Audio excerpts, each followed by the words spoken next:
నమస్తే, welcome to college TV.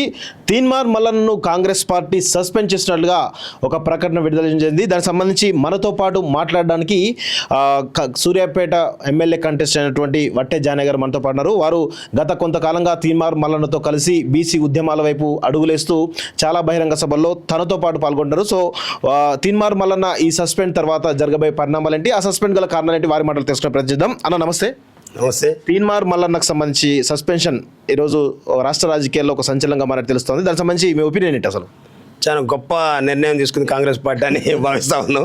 ఎందుకంటే మల్లన్న ఇప్పటి వరకు తను నమ్ముకున్నటువంటి పార్టీ కోసం కొంత సమయాన్ని కేటాయిస్తూ తనకు జన్మనిచ్చినటువంటి బీసీ సమాజం 75-80 ఏళ్ల నుండి ఈ 2-3% ఉండబడినటువంటి పాలకుల చేతుల్లో మలిగిపోతున్నటువంటి సందర్భాన్ని చూసి తట్టుకోలేక మరి అనేక రకాల ఒడిదొడుకులు ఎదుర్కొంటూ ఇటు సమాజానికి అటు పార్టీకి న్యాయం చేయాలని తపనతో ఉన్నటువంటి సందర్భంలో మరి ఈనాడు కాంగ్రెస్ పార్టీ ఏదైతే రాహుల్ గాంధీ గారు ఇచ్చినటువంటి పిలుపు, ఈ దేశ జనాభాలో ఉండబడినటువంటి జనాభాకు అనుకూలంగా వాళ్ళెంతో వాళ్ళకెంత అనే నినాదంతో రాహుల్ గాంధీ గారు ఏదైతే జోడయాత్ర కావచ్చు, ఇంకా అనేక రకమైన కార్యక్రమాలు చేపడుతూ మరి ఇక్కడ ఉన్నటువంటి ప్రజలందరినీ చైతన్యం చేస్తున్నటువంటి పిలుపులో భాగంగా కాంగ్రెస్ పార్టీలో జాయిన్ అయ్యి మరి 10 ఏళ్ల తర్వాత కాంగ్రెస్ పార్టీని అధికారానికి తీసుకురావడంలో భూమిక పోషించినటువంటి తీన్మార్ మల్లన్న వాళ్ళు ఇచ్చినటువంటి నిర్ణయాన్ని కులగణన ఏదైతే తప్పుల తడకగా చేపట్టింది, ఇక్కడ నుండి ప్రజలందరూ దాన్ని ప్రశ్నిస్తున్న సందర్భంలో కాంగ్రెస్ పార్టీకి నష్టం జరుగుతుందని మరి సొంత పార్టీ కాబట్టి ఆ తప్పులు సరి చేసుకోవాలని చెప్పినటువంటి మాటని తప్పుగా భావించి మరి ఈనాడు ఆయన సస్పెండ్ చేయడం అనేది నిజంగా కాంగ్రెస్ పార్టీ యొక్క దుర్మార్గమైనటువంటి చర్య. మరి అలాంటి దుర్మార్గమైనటువంటి పార్టీ మరి ఎన్నికలకు ముందు అనేక రకాల మేనిఫెస్టోలు, అనేక రకాల హామీలు ఇచ్చి ఏ ఒక్కటి కూడా అమలు చేయకపోయినటువంటి సందర్భంలో మరి భవిష్యత్తులో కాంగ్రెస్ పార్టీకి ఇబ్బంది అవుతుంది అనేటటువంటి ఉద్దేశంతో ఎప్పటికప్పుడు తన పార్టీ ఇచ్చినటువంటి ఏదైతే హామీలను అమలు చేయాలనేటటువంటి విషయాలు కూడా అనేక రకాల విషయాల్లో పార్టీకి చేదోడు వాదడుకుంటూ చేసినటువంటి విషయాలన్నీ కూడా కాంగ్రెస్ పార్టీ ఈనాడు తప్పుగా భావించి మల్లన్నని సస్పెండ్ చేసింది. నిజంగా ఇక్కడ ఉండబడినటువంటి బీసీ సమాజం అంతా సస్పెండ్ అనేటటువంటి వార్త రాగానే నాకు చాలా మంది ఫోన్లు కూడా చేయడం జరిగింది. అన్న మంచి జరిగిందన్న, ఏం జరిగినా మన మంచికి. మల్లన్న అంటే అంతో ఎంతో సమయాన్ని అటు ఇటు కేటాయిస్తున్న సందర్భంలో ఇంత గొప్ప నిర్ణయాలు జరుగుతూ ఉన్నాయి. రేపు 3వ తారీఖు నాడు ఒక గొప్ప మెసేజ్ ఇవ్వబోతాం తెలంగాణ సమాజం. మల్లన్న నాయకత్వంలో బీసీలు వర్సెస్ పార్టీలు అనే కాడికి వచ్చి మరి వాళ్ళ బీసీలు 3 చోట్ల గెలిచేటటువంటి అవకాశం ఉన్నటువంటి సందర్భంలో కాంగ్రెస్ పార్టీ ఏదైతే అధికారంలోకి వచ్చి 14 నెలలు అవుతున్నటువంటి సందర్భంలో కాంగ్రెస్ పార్టీ ఒక్క చోట కూడా గెలవనటువంటి పరిస్థితికి దిగజారిపోయినటువంటి సందర్భంలో ఏదైతే ఆ ఓటమిని జీర్ణించుకోలేక దాన్ని మల్లన్న మించి తోశాలనేటటువంటి క్రమంలో రేపు రిజల్ట్ ఉండగానే మరి ఈరోజు మల్లన్నని సస్పెండ్ చేస్తున్నట్టుగా వాళ్ళు భావించి అంటే దాన్ని అంటే క్షణికానందాన్ని పొందడం కోసం ఈ నిర్ణయం తీసుకున్నట్టుగా మేము భావిస్తా ఉన్నాం. దీనివల్ల బీసీ సమాజం అంతా హ్యాపీగా ఉంది. బీసీలు ఎప్పుడూ మల్లన్న మీద షోకాజ్ నోట్ ఇచ్చిన రోజే బీసీలు కాంగ్రెస్ పార్టీ నుండి, ఈ రాష్ట్రం నుండి కాంగ్రెస్ పార్టీని సస్పెండ్ చేయడం జరిగింది. కాబట్టి దీని మీద బీసీలకు ఎలాంటి నైరాశ్యం లేదు, చాలా ఆనందంగా ఉండనేటటువంటి విషయాన్ని తెలియజేస్తా ఉన్నాం. ఇక్కడ ప్రధానంగా కాంగ్రెస్ పార్టీ చెప్తున్న విషయం ఏంటంటే ఈరోజు కాంగ్రెస్ పార్టీ యొక్క లైన్ దాటి ఈరోజు బీసీ కులగణ రిపోర్ట్ ఏతుందో అసెంబ్లీలో ప్రవేశపెట్టిన రిపోర్ట్ను ఈరోజు తన క్యూనిస్ వేదికగా చించడం కావచ్చు, పలు రకాల విమర్శలు చేయడం కావచ్చు, ఇది పార్టీ లైన్ దాటడమే, పార్టీలో ఉండి పార్టీ లైన్ దాటడమే, అందుకోసమే సస్పెన్షన్ చేశామని చెప్పేసి చెప్తా ఉన్నారు. సో దీన్ని నిజంగా ఇది పార్టీ లైన్ దాటినట్టు కాదంటారా మీరు? అంటే నేనేమంటున్నానంటే వాస్తవాలు మాట్లాడడాన్ని కూడా పార్టీ లైన్ దాటినట్టుగా భావిస్తామంటే వాళ్ళు మాట్లాడినటువంటి కులగణ ఏదైతే ఉందో ఈ రాష్ట్రంలో ఉండబడినటువంటి ప్రతిపక్ష పార్టీలతో పాటు ఈ పార్టీలో ఉండబడినటువంటి వాళ్ళు కూడా మేధావులు అనేక మంది దాన్ని తప్పు అంటే ఈ రాష్ట్రంలో ఉన్నటువంటి ఆధార్ కార్డుకు వాళ్ళు ఇచ్చిన జనాభాకు ఎలాంటి పోలిక లేకపోవడం, ఓటర్ లిస్టుకు వాళ్ళు ఇచ్చినటువంటి లిస్టుకు ఎలాంటి పోలిక లేకపోవడం, ఇవన్నీ అంటే కాంగ్రెస్ పార్టీ ఇంత గొప్ప పార్టీ, ఇంత గొప్ప చరిత్ర కలిగినటువంటి పార్టీకి ఈ చిన్న తప్పుల్ని చూపించి ప్రజల్లో పల్సన్ అవుతుంది అనేటటువంటి వాస్తవాన్ని మాట్లాడటాన్ని మరి లైన్ దాటడం, బేర దాటడం, గీత దాటడంగా భావిస్తే ఈ సమాజం అయితే నిజంగా ఆ పార్టీ మాట్లాడుతున్నటువంటి తీరు చూసి నవ్వుకుంటా ఉంది ఈ సమాజం అంతా కూడా. చాలా సందర్భాల్లో కూడా కాంగ్రెస్ పార్టీ మంత్రులను కానీ కొంతమంది నాయకులు, ఎమ్మెల్యేలను కానీ విమర్శించే సందర్భాలు ఉన్నాయి. అది పార్టీ లైన్ దాటడం కాదంటారా? అంటే నేనేమంటున్నానంటే ఈ బాధ్యత కలిగినటువంటి హోదాలకు పోయిన తర్వాత వాళ్ళు చేస్తున్నటువంటి బాధ్యత మర్చి చేస్తున్నటువంటి తప్పిదాలని ఎత్తి చూపటం తప్పుగా అంటే దానికి ఎవరేం సమాధానం చెప్పలేదు. అంటే వాళ్ళు ఏం చేసినా ఎన్నికలకు ముందు ఏదైతే హామీలు ఇచ్చి రాహుల్ గాంధీ గారి మీద ఉన్నటువంటి నమ్మకంతోనే, రాహుల్ గాంధీ మీద ఉన్నటువంటి సోనియా గాంధీ మీద నమ్మకంతో తెలంగాణ ప్రజలందరూ కూడా వాళ్ళు ఇచ్చిన హామీలకు ఓట్లేసారు.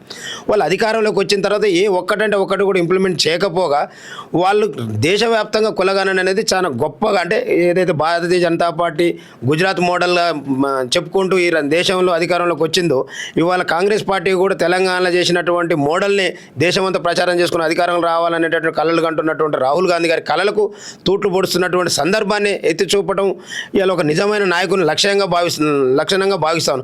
అట్లాంటి దాన్ని కాంగ్రెస్ పార్టీ ఉన్నటువంటి దొంగలు కొంతమంది వాళ్ళ సొంత అవసరాల కోసం సొంత ఎజెండాని అమలు చేసుకోవడం కోసం ఇది తప్పు అది తప్పు. ఇవాళ అంతకుముందు అనేక రకాలుగా ఈ కాంగ్రెస్ పార్టీ నుండి రెడ్లు అనేక సందర్భాల్లో రేవంత్ రెడ్డి గారి గురించి మాట్లాడిన సందర్భాల్లోనే పార్టీ గురించి మాట్లాడి ఈ పార్టీ వేస్ట్ అని పార్టీలో రాజీనామా చేసి బీజేపీ పార్టీలో పోయి పోటీ చేసి మళ్ళీ బీజేపీలో ఓడిపోవాలి, మళ్ళీ కాంగ్రెస్ పార్టీలోకి వచ్చి మళ్ళీ కాంగ్రెస్ కండ ఒప్పుకొని మళ్ళీ అధికారంలోకి వచ్చి ఇవాళ మాకు పదవులు కావాలని కొట్లాడుతున్నటువంటి ఇంకెన్ని ఎవిడెన్స్ కావాలో అన్ని ఎవిడెన్స్ ఈ రాష్ట్రంలో ఉన్నాయి.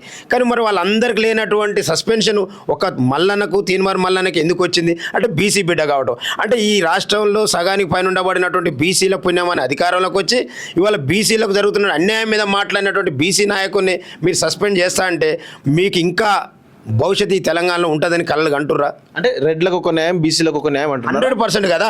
ఇవాళ అంటే మళ్ళీ ఏం మాట్లాడుతూ ఉండు, రాహుల్ గాంధీ గారు మాట్లాడిన మాట ఏంది ఎవరెంతో వాళ్ళకంతా అంటుండు. దాన్ని అమలు చేయమని ఇక్కడ ఈ రాష్ట్రంలో తీన్మార్ మల్లన్న అంటే ఏం అక్కడ ఏదో రాహుల్ గాంధీ గారు మాట్లాడి రాష్ట్రంలో ఎట్లా అంటావు? ఇవాళ ఇంకా మాకే సరిపోలేవు, ఒక్కొక్క ఇంట్లో ఇద్దరు ముగ్గురు అధికారాన్ని అనుభవించుకుంటూ ఇంకా వాళ్ళకి సరిపోలేదనే ధోరణిలో వాళ్ళు. కానీ మల్లన్న అంటూ ఇట్టనే ఉంటే ఈ కాంగ్రెస్ పార్టీ ఉంటే మనకేడసరు వస్తుందనే దుర్మార్గమైనటువంటి ఆలోచనతోని నెక్స్ట్ గవర్నమెంట్ వస్తుందా రాదా తర్వాత విషయం మాకెందుకు పోయి ఈ ఉన్న 4 ఏళ్ళు చదువుకుందాం అనేటటువంటి క్రమంలో నువ్వు ఈడ ఉంచితే చదువుకోలేం కాబట్టి నేను పక్కకు పంపాలనేటటువంటి ఆలోచనతో ఇక్కడ ఉన్నట్టు కొంతమంది అగ్రవర్ణాలు చేస్తున్నట్టు కుట్రలో భాగమే మల్లన్నని పక్కకు పంపడం. కానీ దీనివల్ల భవిష్యత్తు ఇప్పుడు రేపు జరగబోయేటటువంటి 4 సంవత్సరాల పరిణామాల్లో కాంగ్రెస్ పార్టీ ఏ రకమైనటువంటి ప్రభావాన్ని ఎదుర్కోవాలి, బీసీల మీద కావచ్చు, ఈ రాష్ట్రానికి ఇచ్చిన హామీల మీద కావచ్చు అనే దాని మీద వాళ్ళకి అర్థమవుతూ ఉంటుంది. కానీ బీసీ సమాజానికి మాత్రం ఇది గొప్ప అవకాశంగా భావిస్తూ ఉన్నారు.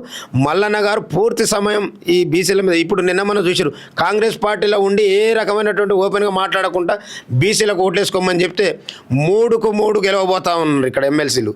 ఇంత అధికారాన్ని అడ్డం పెట్టుకొని ఒక సీటు కూడా గెలిచేట రేపు కనుక కాంగ్రెస్ పార్టీ ఒక్క చోట గెలిచినా మేము మల్లన్న మాట్లాడి తప్పుగా భావిస్తాం. కానీ మరి మల్లన్న మాట్లాడిన బీసీలు గెలిస్తే కాంగ్రెస్ పార్టీ తప్పుగానే భావించాలి కదా. కాంగ్రెస్ పార్టీకి పుట్టగతుల్లో అనేటటువంటి వాస్తవాన్ని వాళ్ళు గ్రహించారు కాబట్టి మల్లన్న మీద నెపాన్ని మోపి తప్పించుకునేటటువంటి కుట్ర చేస్తూ ఉన్నారు. దాన్ని ఇక్కడ నుండి బీసీ సమాజం స్వాగతిస్తూ ఉంది. మల్లన్నని నెత్తిన పెట్టుకొని మోయటానికి ఇక్కడ ఉన్నటువంటి 2 కోట్ల బీసీ సమాజం సిద్ధంగా ఉంది. ఎస్సీ ఎస్టీ బీసీలు అందరూ కలిసి మల్లన్న నాయకత్వంలో ముందుకు పోవడానికి సిద్ధంగా ఉన్నారు. తీన్మార్ మల్లన్న రాబోయే భవిష్యత్తు కార్యాచరణ ఎలా ఉండబోతుంది అసలు? ఏం లేదు అంటే బీసీలని 2028లో అధికారంలోకి తీసుకురావడానికి ఏ రకమైనటువంటి అవకాశాలు ఉన్నాయి అన్ని అవకాశాలని ఇక్కడ ఉన్నటువంటి మేధావులు ఇక్కడ ఉన్నటువంటి బీసీ సమాజంలో ఉండబడినటువంటి నాయకులందరి సూచనలు సలహాల మేరకు మరి రాజ్యం రావాలంటే ఏ రకమైనటువంటి యాక్షన్ ప్లాన్ ఉండాలో ఆ యాక్షన్ ప్లాన్ని సిద్ధం చేసుకొని ముందుకు పోవడానికి సిద్ధమై రెడీ అయి ఉంటాను. అంటే కొత్త పార్టీ ఏమైనా పెట్టబోతున్నారా? ఇప్పుడున్న పరిస్థితుల్లో మా సమాజాన్ని చైతన్యం చేసుకొని మా ఓట్లు మాకే ఏదైతే నిన్న ఎమ్మెల్సీ ఎన్నికల్లో జరిగిందో రేపు కూడా గదే జరుగుతూ ఉంటుంది. దానికి పార్టీ అవసరం ఉంటుందా లేకుంటే మేము వ్యక్తులుగా అంటే ఇక్కడ బీఫామ్లను బైకాట్ చేసి బీసీలను గుర్తించే విధంగా ఏ రకమైనటువంటి చైతన్యాన్ని కల్పించాలనేటటువంటి కాన్సెప్ట్ మీద ముందుకు పోతా ఉన్నాం. ఆ తర్వాత పార్టీ అవసరం ఉంటుందా లేదా అనేది ఆ పెద్దల యొక్క అవగాహన పెద్దల యొక్క ఆలోచనలకు అనుగుణంగా ముందుకు పోతాం. ప్రస్తుతానికి మాత్రం బీసీ ఓటు అనేది పక్కకు ట్రాన్స్ఫర్ కాకుండా ఉండాలనుకున్నాం. దాంట్లో సక్సెస్ కాబోతా ఉన్నాం. రేపు 3వ తారీఖు నాడు ఈ 3 ఎమ్మెల్సీ ఎన్నికల రిజల్ట్తోనే మేము సక్సెస్ అవుతున్నాం అనే విషయం ఈ సమాజం అంతా కూడా గుర్తిస్తుంది. అంటే ఇప్పుడు ప్రస్తుతం మీరు అన్నారు బీసీ ఓట్ అంతా కూడా పోలరైజ్ అవుతుంది. ఈ పోలరైజ్ అయినటువంటి ఓట్ని ఏదో ఒక పార్టీకి అయితే కన్వర్ట్ కావాలి కదా. అంటే అది మీరు మీ ఓన్గా పార్టీ పెట్టడానికి అవకాశం ఉందా లేదంటే ఇప్పుడు వేరే పార్టీలు బీజేపీ కానీ బీఆర్ఎస్ కానీ ఇంకా వివిధ పార్టీలు అయితే వాటిలో చేరడానికి అవకాశం కనబడుతుందా? నిన్న మొన్నటి వరకు కాంగ్రెస్ పార్టీ బీసీ కులగణన అంటే కులగణన చేపట్టి ఎవరంతా వాళ్ళకంతా అనే నినాదాన్ని ఎత్తుకుంది కాబట్టి మల్లన్న గారు ఆ పార్టీ లైన్లో పోయి పనిచేసుకుంటూ వచ్చిండు. చివరికి వస్తే ఏం జరిగింది, ఏదైతే వాళ్ళు ఎత్తుకున్న నినాదాన్ని మోసినటువంటి నాయకుడిని ఇవాళ సస్పెండ్ చేసింది. మరి మిగతా పార్టీలు కూడా ఎందుకు నమ్ముతాం, మేము మిగతా పార్టీలు కూడా నమ్మేటటువంటి అవకాశం లేదు. ఎందుకంటే వాళ్ళ అవసరం కోసం దగ్గర పెట్టుకుని అధికారం రాగానే మళ్ళీ బీసీలు ఇవాళ ఎంత ఉండాలి అంత ఉండాలనేటువంటి వాస్తవాన్ని ఇక్కడ చూస్తూ ఉన్నాం. 75 ఏళ్ళ నుంచి వాళ్ళ మోసాలను పసిగడతా ఉన్నాం. కాబట్టి మేమంతా కూడా ఒక ఆలోచనకు వచ్చి అవసరం వస్తే ఆ నిర్ణయాన్ని కూడా ఇక్కడ ఉండబడినటువంటి మేధావుల సూచన మేరకు తీసుకోకూడదు అనేది కూడా ఏం లేదు. ఎందుకంటే ఇవాళ ఇంత పెద్ద ఎత్తున ఉండి మేము దేంట్లో తక్కువ లేము. ఇవాళ గతంలో అంటే చదువుకోలేదు, అవగాహన లేదు. ఇవాళ అన్నిట్లలో మేము ఉన్నాం కదా. మా మల్లన్న చెప్పినట్టుగా మా 2 కోట్ల సమాజం ఒక్కరోజు ఛాయ్ తాగకపోతే ఓ 30-40 కోట్లు పక్కకు పడతాయి. ఇవాళ ఆ చైతన్యం వచ్చింది. అవసరమైతే ఒక పూట భోజనం బంద్ చేసుకుందాం, మన జాతుల ఆత్మగౌరవాన్ని నిలబట్టుకుందాం అనేటటువంటి ఒక నినాదం ముందు పోతుంది. గతంలో ఏదైతే నీళ్లు భూమి ముక్తి విముక్తి అనేటటువంటి పోరాటం జరిగింది. తర్వాత నీళ్లు నిధులు నియామకాలే. ఇవాళ ఇస్సా ఇజ్జత్ హుకుమత్ అంటే ఈ తెలంగాణ రాష్ట్రంలో బీసీలకు వాటా కావాలి, బీసీల యొక్క ఆత్మగౌరవం నిలబెట్టుకోవాలి, బీసీలకు అధికారం కావాలి. అంటే ఈ రకమైనటువంటి నినాదంతో ప్రజలందరూ కూడా చైతన్యం అవుతూ ఉన్నారు. కాబట్టి దానికి కావాల్సినటువంటి అన్ని రంగాలు అన్ని వైపుల నుంచి ఆలోచన చేసి ముందుకు పోయేటటువంటి ప్రయత్నం తీసుకునేటటువంటి అవకాశం కల్పించినటువంటి కాంగ్రెస్ పార్టీకి ఇక్కడ ఉండబడినటువంటి బీసీ సమాజం పక్షాన ధన్యవాదాలు తెలియజేస్తా ఉన్నాను. అంటే ఇక్కడ సీఎం రేవంత్ రెడ్డి గారు కూడా కులగణనకు సంబంధించినటువంటి విషయం ఏదో ఎలాంటి పొరపాట్లు జరగలేదు, సైంటిఫిక్గా టెక్నికల్గా మేము చేసినాం, చర్చకు సిద్ధం, మీరు నిరూపించని చెప్పేసి సవాల్ కూడా విసురుతా ఉన్నాడు. సో ఇలాంటి సమయంలో బీసీ కులగణన రిపోర్టు తప్పని మీరు ఎలా చెప్పగలుగుతున్నారు? అసలు నేనేమంటున్నానంటే ఎవరో కాదు, ఒక బీసీ కమ్యూనిటీ వ్యక్తిగా నేను చర్చకు రావడానికి సిద్ధం. వాళ్ళు ఎవరు వచ్చినా మల్లన్న కూడా అవసరం లేదు, నేను వచ్చి వాళ్ళ ముందు చర్చ చేయడానికి సిద్ధంగా ఉన్నా. వాళ్ళు ఏదైతే రిజల్ట్ ముందు బయట పెట్టారు, బీసీ కులగణన బయట పెట్టారు, దాన్ని 100% కరెక్ట్ అని కనుక వాళ్ళు చేస్తే మా బీసీ సమాజం పక్షాన మేము క్షమాపణ కోరి మళ్ళీ మేము ఎలాంటి పోరాటాలు చేయకుండా వాళ్ళ దగ్గర బానిసగా ఉండటానికి రెడీ. వాళ్ళు ఏదైతే కులగణన చేపట్టారో దాని మీద స్టాండ్ అయి ఉండమనండి, దాని మీద చర్చకు రమ్మనండి. ఎక్కడ రమ్మంటే అక్కడ రావడానికి నేను సిద్ధంగా ఉన్నా. వీళ్ళందరి పక్షాన మా మల్లన్న పక్షాన కూడా నేనే వస్తా, మల్లన్న కూడా అవసరం లేదు. వాళ్ళు చేపట్టిన ఎందుకు చెప్తున్నాం అంటే ఇంత పబ్లిక్గా కనపడతా ఉంటే ఇవాళ ఓటర్ల నమోదు అనేది ఎవరి ఆధ్వర్యంలో జరుగుతుంది? గవర్నమెంటే కదా. ఇవాళ నువ్వు CEO డాట్లో ఉన్నటువంటి ఓటర్ లిస్టుల జనాభా 2,35,00,000 పైచులకు అందులో కనపడుతుంది, 3,35,00,000 పైచులకు. నీ కాడ ఏదైతే ఆధార్ కార్డులు ఉన్నాయో 3,90,00,000 85,00,000 చిల్లర అది కనపడుతుంది. నువ్వు అందరినీ కలిపి చూపించిన జనాభా 3,75,00,000 80,00,000 నువ్వు చూపిస్తూ ఉండు. ఎక్కడ దౌర్భాగ్యం? ఇవాళ బిలో 18 years లోపల ఉన్న వాళ్ళు దాదాపు 70,00,000 వాళ్ళు ఉంటారు, 0 నుంచి 3 years వాళ్ళు ఉన్నారు. ఈ లెక్కలని పచ్చి నిజాలు కనపడతా ఉంటే ఇంకా అబద్ధాలు. అంటే మనం ఒకటి మాట్లాడిన ఒకటికి 100 సార్లు మాట్లాడితే అది తప్పు, ఒప్పు అవుతుంది, ఒప్పు తప్పు అవుతుంది అన్నట్టుగా మాట్లాడితే కరెక్ట్ కాదు. 100% వాళ్ళ తప్పును వాళ్ళే గ్రహించరు. కానీ అన్నిటిని కవర్ చేసుకోవడం కోసం మళ్ళీ నేను సస్పెండ్ చేస్తే ఓ 2-3 రోజులు రేపు రిజల్ట్ కానీ అన్నీ కానీ దాని మీద పోతాయనేటటువంటి ఉద్దేశంతో చేస్తారు తప్ప వాళ్ళు ఇప్పటికైనా తెలుసుకోవాలి. ఇవాళ వాళ్ళ అధికారాన్ని అంటే తెలంగాణ రాష్ట్రాన్ని ఇచ్చినా మాకు అధికారం ఏ లేదంటే వాళ్ళు చేస్తున్న తప్పులన్న సంగతి ఇప్పటికి కూడా గుర్తెరగలే. వాళ్ళు తెలంగాణ తెచ్చినా వాళ్ళని ఎందుకు ప్రజలు స్వీకరించలే? ఇట్లాంటి తప్పులు చేస్తారు కాబట్టి 10 ఏళ్ల తర్వాతనైనా అయ్యో పాపం పూని అని వాళ్ళు ఇక్కడ ఉన్న సమాజం అంతా కాంగ్రెస్ పార్టీని గుర్తిద్దామని ఒకసారి అధికారం ఇస్తే వచ్చిన 12 నెలలనే కాంగ్రెస్ వీళ్ళు ఎక్కడ కూడా అడగండి కాంగ్రెస్ పార్టీ వైఫల్యాలు వచ్చిన ఏడాదిలోనే ఫెయిల్. టీఆర్ఎస్ పార్టీ ఇక్కడ బతకదనుకున్నటువంటి సందర్భంలో కాంగ్రెస్ పార్టీ ఫెయిల్యూర్ అయ్యి మళ్ళీ వాళ్ళకి ఏదో ఆశ వచ్చింది. ఇట్లాంటి సందర్భంలో బీసీ లోకాన్ని అలర్ట్ చేస్తున్నటువంటి మల్లన్ననే ఏదో రకంగా కట్టడి చేయాలనేటువంటి దుర్మార్గమైన ఆలోచనతో చేస్తున్నటువంటి వీళ్ళ కుట్రలు భగ్నం అయ్యేటటువంటి సందర్భం తప్ప ఇప్పుడు గతంలో మారిగా 75 ఏళ్ళలో మేము ఏం చేసి నడిచింది అనుకుంటే ఇవాళ నడిచే పరిస్థితి లేదు. ఇవాళ మల్లన్న నాయకత్వాన్ని బలపరిచేటటువంటి సమాజం యువత ఇవాళ అన్ని రంగాల్లో ఉన్నటువంటి మేధావర్గాలు అందరూ కూడా మల్లన్న నాయకత్వాన్ని ముందు తీసుకుపోయేటువంటి సందర్భం వచ్చింది. కాబట్టి వాళ్ళ ఆశలు కానీ వాళ్ళ యొక్క ఆలోచనలు కానీ తప్పు. ముమ్మాటికి కాంగ్రెస్ పార్టీ చేసినటువంటి తప్పుగానే ఈ తెలంగాణ సమాజం భావిస్తూ ఉంది. వాళ్ళు అనవసరంగా మల్లన్నని కాంగ్రెస్ పార్టీ నుంచి పక్కకు పెట్టుకొని వాళ్ళ తల కొరివి వాళ్ళే తగిలించుకున్నటువంటి పరిస్థితి ఈ తెలంగాణ రాష్ట్రంలో ఉంది. థ్యాంక్ యూ అన్న. సో ఇది మొత్తానికైతే వట్టే జానయ్య గారు తీన్మార్ మల్లన్న సస్పెన్షన్ పైన చాలా ఆసక్తికరమైన వ్యాఖ్యలు చేస్తూ ఉన్నారు. సో మరి వారి కార్యాచరణ ఎలా ఉండబోతుందనే త్వరలో తెలిసే అవకాశం అయితే కనబడుతూ ఉంది. సో చూస్తుండండి college TV. Thank you very much.